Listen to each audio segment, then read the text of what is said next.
नमस्कार, स्वागत है आपका बड़ी खबर में और मैं हूं आपके साथ शावनी पटनायक। इस बुलेटिन में हम बात करेंगे दिन की 4 बड़ी खबरों की। पहली खबर करनाल से है, जहां राष्ट्रपति द्रौपदी मुर्मू ने करनाल जिले में एनडीआरआई के दीक्षांत समारोह में शिरकत की।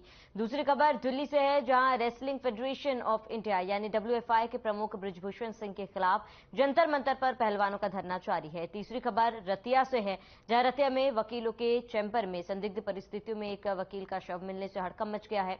और चौथी खबर यमुनानगर से है, जहां पर सेक्टर 17 में एक सप्ताह पहले लापता युवती का शव देर शाम छोटी लाइन पर साई होंडा ऑटोमोबाइल एजेंसी के पीछे खाली प्लॉट में मिला है। इन तमाम 4 बड़ी खबरों पर विस्तार से हम चर्चा करेंगे, जहां पर पहली खबर करनाल से है। करनाल दौरे पर रही द्रौपदी मुर्मू और आपको बता दें कि राष्ट्रपति द्रौपदी मुर्मू एनडीआरआई के 19वें दीक्षांत समारोह में शिरकत की। इस दौरान सुरक्षा के भी पुख्ता इंतजाम किए गए थे।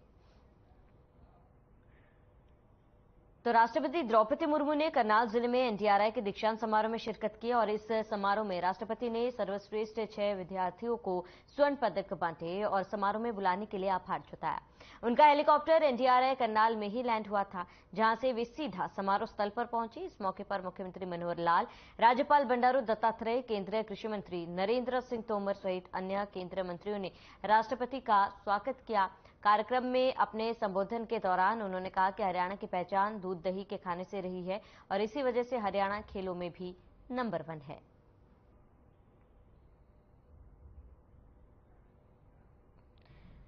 तो बता दें कि राष्ट्रपति द्रौपदी मुर्मू करनाल दौरे पर थी। इस दौरान राष्ट्रपति एनडीआरआई के 19वें दीक्षांत समारोह में शिरकत की और इस दौरान आपको बता दें सुरक्षा के भी कड़े इंतजाम किए गए थे।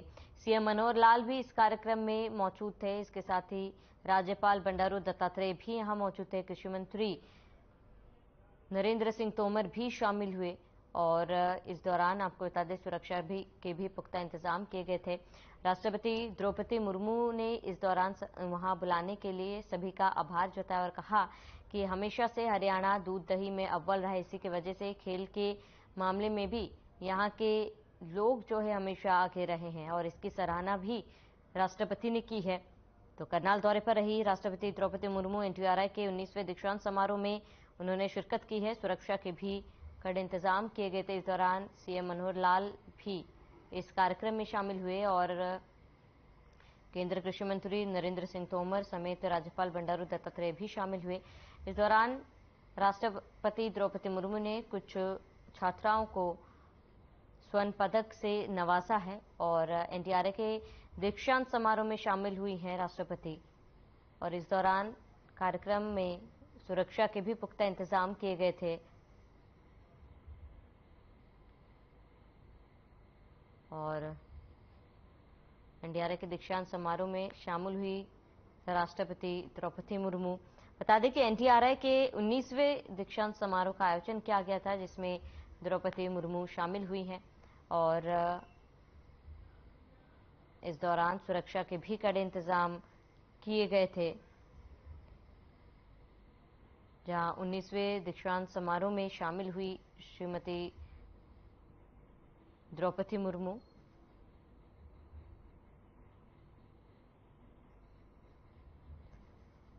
तो इस कार्यक्रम के दौरान सुरक्षा के भी पुख्ता इंतजाम किए गए थे। इस कार्यक्रम में सीएम मनोहर लाल भी शामिल हुए और राज्यपाल बंडारू दत्तात्रेय, केंद्रीय कृषि मंत्री नरेंद्र सिंह तोमर भी इस कार्यक्रम में शामिल हुए। इस दौरान राष्ट्रपति द्रौपदी मुर्मू ने सभी का आभार व्यक्त किया। उन्हें इस अवसर में न्यौता देने के लिए उन्होंने आभार व्यक्त किया।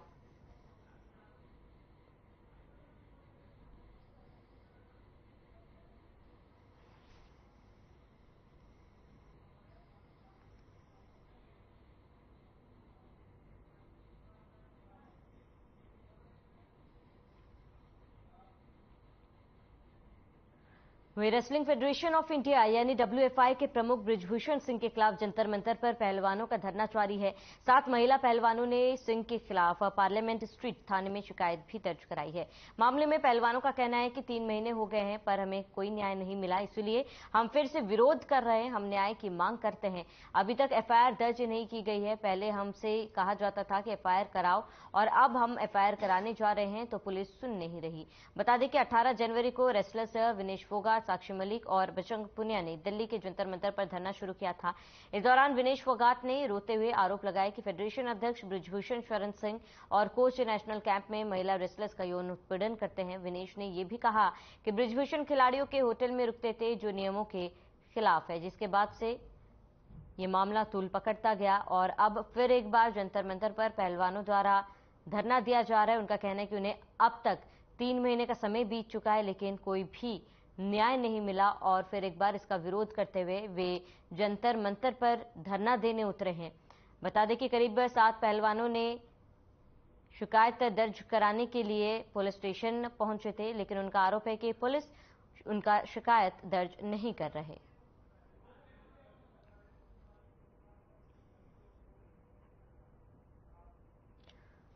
इसी बीच दिल्ली से एक बड़ी जानकारी से आपको रूबरू करा दें। इस वक्त की बड़ी खबर, अहम जानकारी, जहां पर कुश्ती महासंघ के चुनाव में रोक लगी है। बड़ी जानकारी, कुश्ती महासंघ चुनाव में रोक, पहलवानों के प्रदर्शन के बीच चुनाव पर रोक लग गई। भारतीय ओलंपिक संघ अब समिति बनाएगा। समिति अगले 45 दिनों में कुश्ती संघ का चुनाव करेगी। ओवरसाइट कमेटी से भी चुनाव पर रोक लगी है। बड़ी जानकारी आपको बता दें, कुश्ती महासंघ के चुनाव पर रोक, पहलवानों के प्रदर्शन के बीच चुनाव पर रोक लगी गई है। भारतीय ओलंपिक संघ समिति बनाएगा और समिति अगले 45 दिनों में कुश्ती संघ का चुनाव कराएगी। ओवरसाइट कमेटी ने सौंपी अपनी रिपोर्ट। बड़ी जानकारी, अहम खबर, तो ओवरसाइट कमेटी ने अपनी रिपोर्ट सौंप दी है और अब आपको बता दें, भारतीय ओलंपिक संघ समिति बनाएगा और समिति अगले 45 दिनों में कुश्ती संघ चुनाव कराएगी। बड़ी जानकारी, अहम खबर आपको बता रहे। इस वक्त की बड़ी जानकारी दिल्ली से, जहां पर कुश्ती महासंघ चुनाव पर रोक लग गई है। पहलवानों के प्रदर्शन के बीच महासंघ के चुनावों पर रोक लगी है। बता दें कि पहलवानों के प्रदर्शन के बीच रोक लगी।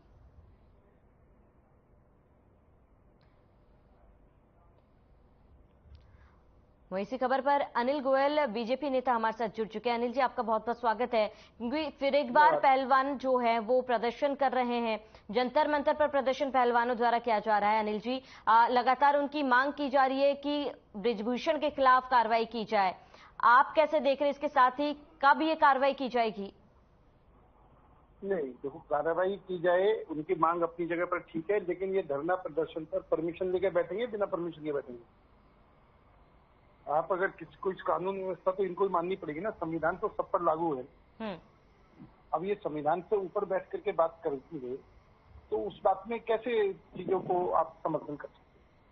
वो ठीक है कि इनके साथ जो कुछ हुआ है उसकी जांच होनी चाहिए, उसके खिलाफ अगर आवश्यक जरूरत है तो FIR होनी चाहिए, सबको कौन डिनाई कर रहा है। लेकिन हम कुछ भी हो जाए, मर जाएंगे, मिट जाएंगे, परमिशन नहीं देंगे, इन तरह की बातों का भी तो कम से कम संज्ञान में लेना चाहिए ना। संविधान सर्वोपरि है, सबको संविधान के अनुसार चलना है और कोई भी गलती करेगा, बड़े से बड़ा व्यक्ति हो, संविधान उस पर कानून का, तो उसमें तो कहीं कोई समस्या ही नहीं है। समस्या हर धर्मिता की है।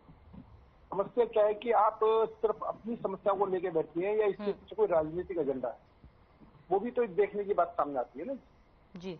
तो ये सब चीजें अगर चलती हैं, तो अगर ये सिर्फ खिलाड़ियों की बात कर रहे हैं तो खिलाड़ी अपने संविधान के दायरे में रह करके निश्चित तौर पर इनके साथ न्याय मिलना चाहिए, इनके साथ अन्याय नहीं होना चाहिए। पूरे हिंदुस्तान में कोई भी इस बात को मानने को तैयार नहीं। सभी कहेंगे कि हमारे खिलाड़ी हैं, भारत रत्न लेकर आए हैं, माननीय खिलाड़ी हैं।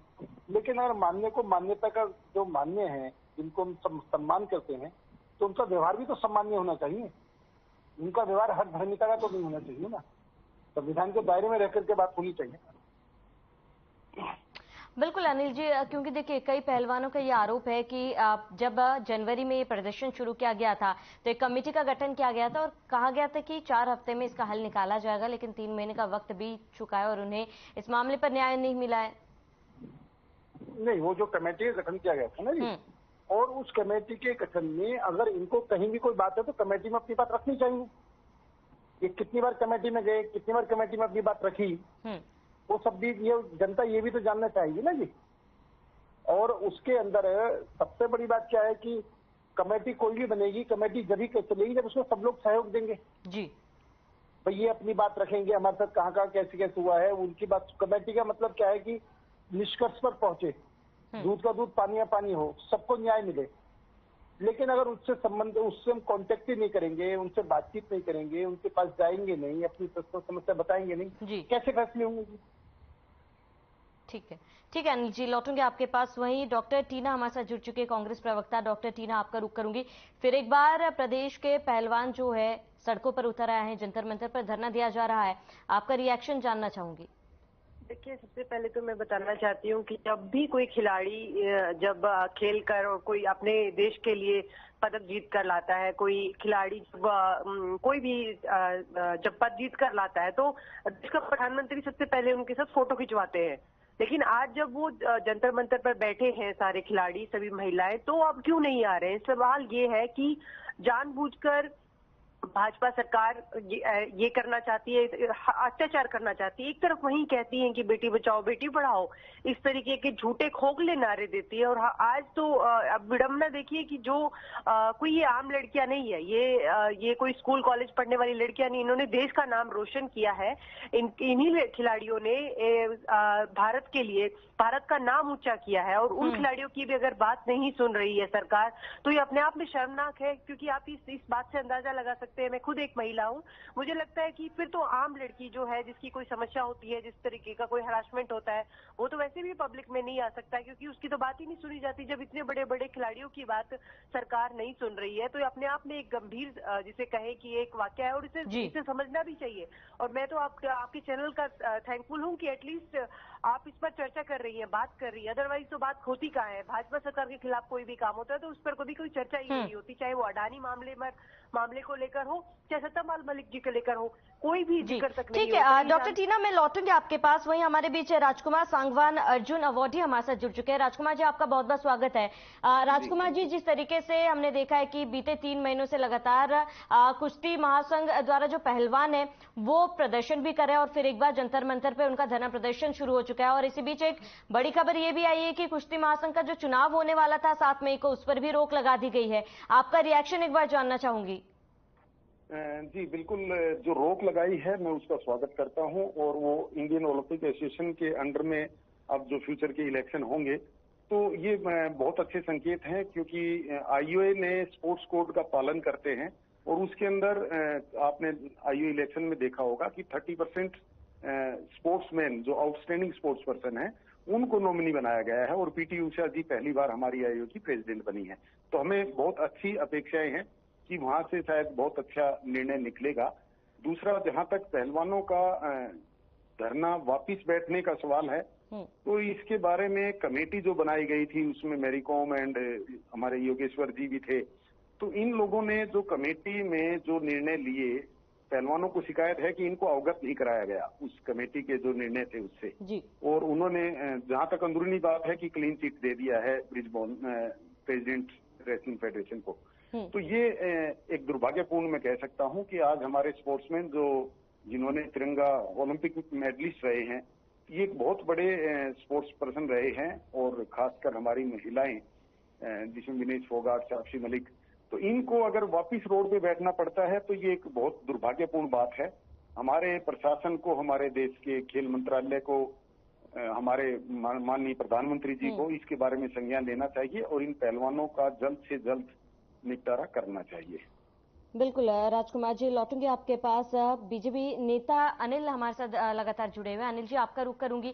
अनिल जी, क्योंकि देखिए राजकुमार जी को भी आपने सुना, उन्होंने कहा है कि जल्द से जल्द केंद्र सरकार को भी इस पर संज्ञान लेना चाहिए, क्योंकि इससे पहले हमने देखा था कि बार बार कहा जा रहा था कि केस दर्ज किया जाए, लेकिन पहलवानों द्वारा ये कहा जा रहा है कि अब केस भी दर्ज करने के लिए वो पुलिस के पास गए थे, लेकिन पुलिस फिलहाल केस दर्ज करने से भी मना कर रही है। करीब 7 लोग गए थे केस दर्ज करवाने। नहीं, मैं तो एक बात कहता हूं, अभी हमारे सांगवान जी ने जो कहा है जी, कमेटी में विश्व के जाने माने खिलाड़ी शामिल हैं, जो उसके चेयरमैन भी हैं। खिलाड़ियों की परेशानी खिलाड़ी बहुत अच्छी तरीके से समझते हैं और खिलाड़ियों के बारे में खिलाड़ी उनको बहुत अधिक जानकारी है। हमें बाहर बैठे व्यक्ति को इतनी अधिक जानकारी नहीं होगी जितनी उनको खुद की होगी। और अगर खिलाड़ियों के मामले में ही खिलाड़ी ही फैसला ले रहे हैं, इसमें सरकार कहां पर है? सरकार ने तो यहाँ तक ये कमेटी बना करके खिलाड़ियों को जोर दे दिया भी इनके साथ न्याय होना चाहिए। और जिस तरह से चुनाव पर रोक की बात कर रहे हैं और रंधावा जी ने कहा है कि हम इसका समर्थन करते हैं कि ठीक रिजल्ट निकलेगा, तो इसका मतलब ये बात भी सही है कि कहीं ना कहीं सरकार जो है खिलाड़ी के साथ न्याय हो और खिलाड़ी को राजनीति से दूर रखा जाए, खेल को राजनीति से दूर रखा जाए, इस बात की पूरी चेष्टा है। और जहां तक एफआईआर दर्ज होने या नहीं होने का सवाल है कि किनके पास गए थे और एफआईआर दर्ज नहीं हुई, तो निश्चित तौर पर उनके लिए कोर्ट के रास्ते भी खुले हुए हैं जी। अब देखो हर बात के लिए अब क्यों नहीं हुई, कैसे नहीं हुई, इसकी बात तो जो एसएचओ, जो थाना एसएचओ वो बता पाएगा कि ये गए थे या नहीं गए थे, हुई या नहीं हुई, क्यों नहीं हुई, इसका कारण तो वो बता सकते। इसके बारे हमें तो दूर बैठे नहीं पता। लेकिन एक ये नॉर्मल बात जरूर है कि अगर कहीं कोई नहीं सुनी जाती तो कोर्ट है हमारे लिए, कोर्टों में जाना चाहिए, किसने रोका इनको? जी ठीक है अनिल जी, लौटोगे आपके पास। डॉक्टर टीना, आपका रुख करूंगी क्योंकि इससे पहले हमने देखा था जब पहलवान मेहता सड़कों पर उतरे थे, प्रदर्शन कर रहे थे, उनका कहना था कि कोई भी राजनीतिक पार्टी जो है उनके इस प्रदर्शन में शामिल नहीं हो। लेकिन इस बार उन्होंने खुला न्योता दिया है कि तमाम राजनीतिक पार्टी, चाहे वो बीजेपी के हो, कांग्रेस को, एनएलए को हो, किसी भी पार्टी हो, उनका समर्थन का वो स्वागत करेंगे। तो क्या कांग्रेस इस बार समर्थन देगी? देखिए, कांग्रेस हर उस व्यक्ति के साथ है जिसको न्याय नहीं मिला है। मैं दूसरी बात ये भी बताना चाहती हूँ कि जिस तरीके से अभी भाजपा के प्रवक्ता बोल रहे हैं, आप ये समझिए कि सरकार की असफलता है कि एक खिलाड़ी को इस समय कहाँ होना चाहिए, अपने कैंप में होना चाहिए, ट्रेनिंग के टाइम होना चाहिए। वो लोग आज सड़कों पर है इस गर्मी के समय में, तो इसे भी समझना चाहिए कि क्यों ये ऐसा हो रहा है। ये सरकार की साफ तौर पर असफलता दिख रही है। और ये क्यों कह रहे हैं कि सभी पॉलिटिशियन भी शामिल हो सकते हैं, राजनीतिक पार्टी के नेता मिल सकते हैं। हाँ, पिछली बार इन्होंने मना भी किया था, लेकिन फिर भी विपक्ष की अन्य पार्टियों ने इनका पूरी तरीके से समर्थन दिया था। हम नहीं चाहते हैं कि सरकार की, चाहे वो खिलाड़ी हो या आम नागरिक भी हो, वो सरकार से दुखी होकर आज वो जंतर मंतर पर बैठे हैं। तो हम लोग उनके साथ पूरी तरीके से है, क्योंकि हम नहीं चाहते हैं कि देश के अंदर कोई भी ऐसा हो कि किसी को भी, आम व्यक्ति को न्याय ना मिले। लेकिन ये तो हम इसे भी देखते हैं कि ये बहुत बड़े बड़े खिलाड़ी है, ये कोई आम खिलाड़ी नहीं है। जैसे कि मैंने पहले कहा, ये इतने बड़े खिलाड़ी है कि जब ये पदक जीत कर आते हैं तो देश का प्रधानमंत्री सबसे पहले फोटो खिंचाने के लिए बाहर आते हैं। आज वो फोटो जीवी कहाँ है, ये सवाल सबसे बड़ा है। क्योंकि आज वो ना तो एक भी ट्वीट कर रहे हैं, ना ही वो इस पर संज्ञान ले रहे हैं। जबकि इनको तो तुरंत मीटिंग बैठानी चाहिए और इस पर तुरंत कार्रवाई करनी चाहिए, उसी समय कर देना चाहिए था, 3 महीने पहले ही। लेकिन इस मामले को जानबूझकर दबाया गया है। और ये हम नहीं कह सकते इन खिलाड़ियों पर कितना टॉर्चर हुआ होगा, क्योंकि अब जब ये आकर, जब कोई भी महिला आकर रोती है और अपने आंसू दिखाती है, तो ये समझने की जरूरत है कि उसके पीछे कितनी बड़ी एक समस्या रही होगी, जिसकी वजह से वो खुलकर आप सभी चैनलों पर बोल रही है। तो इस पर पूरा ध्यान देना चाहिए, जितना मुझे लगता है, क्योंकि हम इन चीजों को देख रहे हैं, हम समझ रहे हैं सरकार की विफलताओं की वजह से आज ये सब हो रहा है। जी ठीक है डॉक्टर टीना, लौटूंगी आपके पास। राजकुमार जी, आपका रुख करूंगी क्योंकि इससे पहले पहलवानों ने किसी भी राजनीतिक पार्टी का समर्थन लेने से मना किया था और इस बार खुला, जहां पर हमने देखा विनेश फोगट ने भी कहा है कि कोई भी राजनीतिक पार्टी अगर उन्हें समर्थन देना चाहती है तो वो सामने आ सकती है, आगे आ सकती है। आपको नहीं लगता कि अगर जो अब तक ये जो लड़ाई थी सीधी चल रही थी, अगर इसने राजनीतिक रूप ले लिया तो क्या ये सही होगा? जी बिल्कुल, मैंने देखा बजरंग पूनिया, विनेश फोगाट दोनों ने कहा है कि हम हर राजनीतिक पार्टी का स्वागत करते हैं। देखिए, ये कोई आप कोई इलेक्शन या देश में कुछ ऐसा नहीं कर रहे। आपकी शिकायत है ब्रिजभूषण शरण से, और स्पेशली मैं पहलवानों की बात करूंगा इस बारे में कि पहलवानों को उनसे शिकायत है, उनके खिलाफ उन्होंने आरोप दायर किए हैं, उन्होंने एफआईआर कराने की कोशिश की है। आज शायद वो सुप्रीम कोर्ट का भी रुख कर रहे हैं कि हम सुप्रीम कोर्ट में जाएंगे। आप जाइए, कहीं भी जाइए, लेकिन इसको एक राजनीति अखाड़ा मत बनाइए। आप जो वहां पे, ठीक है, आपके पास समर्थन देने या आप समझ सकते हैं कि जब राजनीति का नाम आता है तो उसमें हर आदमी हर चीज तरह का फायदा उठाने की कोशिश करता है। कोई कुछ भी बयान दे सकता है, वो आगे पार्टी आए ना आए, एक वर्गलाने की बातें ज्यादा होती हैं। आप जब तो मैं तो इसमें यही कहूंगा कि हमारे खेल मंत्री को और हमारे गृह मंत्री और प्रधानमंत्री जी सबको हस्तक्षेप करके और इन पहलवानों से विचार विमर्श करना चाहिए, इनसे बात करनी चाहिए और इसको एक इतना बड़ा मुद्दा नहीं बनाना चाहिए। आखिर ये हमारे प्लेयर हैं, इन्होंने देश का नाम रोशन किया है और इनके साथ न्याय होना चाहिए। बिल्कुल, राजकुमार जी लौटेंगे आपके पास। अनिल गोयल लगातार बने हुए हैं। अनिल जी, आपने राजकुमार जी को भी सुना और आपसे भी यही सवाल पूछना चाहूंगी, क्योंकि खुले में समर्थन मांगा गया है राजनीतिक दलों से, चाहे वो बीजेपी की पार्टी हो, कांग्रेस की पार्टी हो। आपका रिएक्शन एक बार मैं जानना चाहूंगी। नहीं, वो तो मैं पहले ही कह रहा हूँ कि सबसे बड़ी बात है कि खिलाड़ियों को खिलाड़ियों के रूप में ही अपनी बात रखनी चाहिए और खिलाड़ियों को खिलाड़ियों के पास जाकर के अपनी समस्या रखनी चाहिए। अब जैसे माननीय सुप्रीम कोर्ट में जाने की बात कह रहे हैं, ठीक है, अपने उनको बात कहनी चाहिए, लेकिन राजनीतिकरण होने के बाद में फिर समस्या का समाधान नहीं होता, समस्या के ऊपर राजनीति होती है और जो भी राजनीति होगी निश्चित तौर पर उसका नुकसान खिलाड़ियों को ही होना है। आप राजनीति से, हम खेल को राजनीति में नहीं आना चाहिए और मैं सभी खिलाड़ियों के लिए फायदेमंद ये है कि वो इसको राजनीति से दूर रख करके अपनी बात को जहां जहां फोरम है उन सब में अपनी बातों को रखें। अभी अभी कांग्रेसी प्रवक्ता बार बार बेटी बचाओ बेटी पढ़ाओ या आम महिला या महिला के बारे में बात कर रही है। चाहे आम महिला हो चाहे खास महिला हो, कानून सबके लिए बराबर है और निश्चित तौर पर सभी महिलाओं की इज्जत होना चाहिए, मान होना। ठीक है डॉक्टर अनिल, हमारे साथ जुड़ने के लिए आपका बहुत बहुत शुक्रिया। राजकुमार जी, हमारे साथ जुड़ने के लिए बहुत बहुत शुक्रिया। डॉक्टर टीना, हमारे साथ जुड़ने के लिए आपका बहुत बहुत शुक्रिया। वहीं रतिया में वकीलों के चैम्बर में संदिग्ध परिस्थितियों में एक वकील का शव मिलने से हड़कंप मच गया है। आपको बताते हैं कि वकील के रूम में ही वकील का शव पड़ा हुआ मिला था। बार एसोसिएशन के सदस्य मौके पर मौजूद रहे, डीएसपी और पुलिस के अधिकारी भी मौके पर पहुंचे हैं। वहीं एसडीएम जगदीश चंद्र भी मौके पर पहुंच चुके हैं, जहां पुलिस मामले की जांच शुरू की है।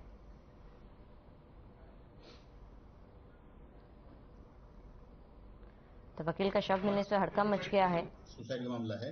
एक 38 साल का एक युवा एडवोकेट है जो सिविल मैटर्स को देखता है। क्या नाम था उसका? नाम है अमित कामरा जी। तो यही रतिया का है, पिछला लालवास गांव का रहने वाला है, तो मकान ही बनाया हुआ है। तो उसने सुसाइड कमिट किया है और उसकी अभी हम जांच कर रहे हैं। कारण क्या रहे हैं? कुछ जहरीला पदार्थ खाया कैसे? प्राइमा फेसा ऐसा लगता है कि वो थोड़ा डिप्रेशन कुछ रहा होगा, जैसे घर वालों से दाएं से बाएं से कुछ चीजें सुनने में जो आई है। सुसाइड का मामला है। एक 38 साल का एक युवा एडवोकेट है जो सिविल मैटर्स को देखता है। क्या नाम था उसका? नाम है अमित कामरा जी। तो यही रतिया का है, पिछला लालवास गांव का रहने वाला है, तो मकान ही बनाया हुआ है। तो उसने सुसाइड कमिट किया है और उसकी अभी हम जांच कर रहे हैं। कारण क्या रहे हैं? कुछ जहरीला पदार्थ खाया कैसे? प्राइमा फेसा ऐसा लगता है कि वो थोड़ा डिप्रेशन कुछ रहा होगा, जैसे घर वालों से दाएं से बाएं से कुछ चीजें सुनने। तो वकील का शव मिलने से हड़कंप मच गया है। बताते कि पुलिस ने शव को पोस्टमार्टम के लिए भेज दिया है। फिलहाल पुलिस की तरफ से जांच जो है की जा रही है और आगे की कार्रवाई में पुलिस जुटी हुई है। तो वकील का शव मिलने से हड़कंप मच गया और पुलिस ने फिलहाल शव को पोस्टमार्टम के लिए भेज कार्रवाई शुरू कर दी है। वहीं यमुनानगर के सेक्टर 17 में एक सप्ताह पहले लापता युवती का शव देर शाम छोटी लाइन पर साई होंडा ऑटोमोबाइल एजेंसी के पिछले खाली प्लॉट में मिला। शव बुरी तरह से गली सड़ी अवस्था में मिली थी। लोगों ने प्लॉट से दुर्गंध आती महसूस की तो वहां जाकर देखा। लोगों ने देखा कि प्लॉट में किसी युवती का शव गली सड़ी हालत में मिला है। उन्होंने तुरंत उसकी सूचना रामपुरा पुलिस चौकी में दी। फिलहाल पुलिस ने शव को कब्जे में लेकर पोस्टमार्टम के लिए भेज दिया है और मामले पर आगे की कार्रवाई जारी है।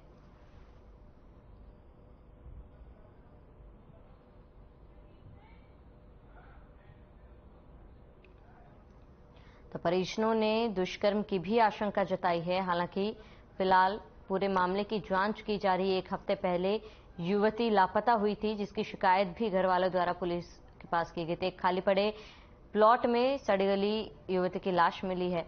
परिजनों द्वारा दुष्कर्म की भी आशंका जताई जा रही है। हालांकि पुलिस अब हर एंगल से इस पूरे मामले की जांच कर रही है। तो यमुनानगर में लापता युवती का शव मिलने से हड़कंप मच गया, जहां पर परिजनों ने दुष्कर्म की आशंका जताई है।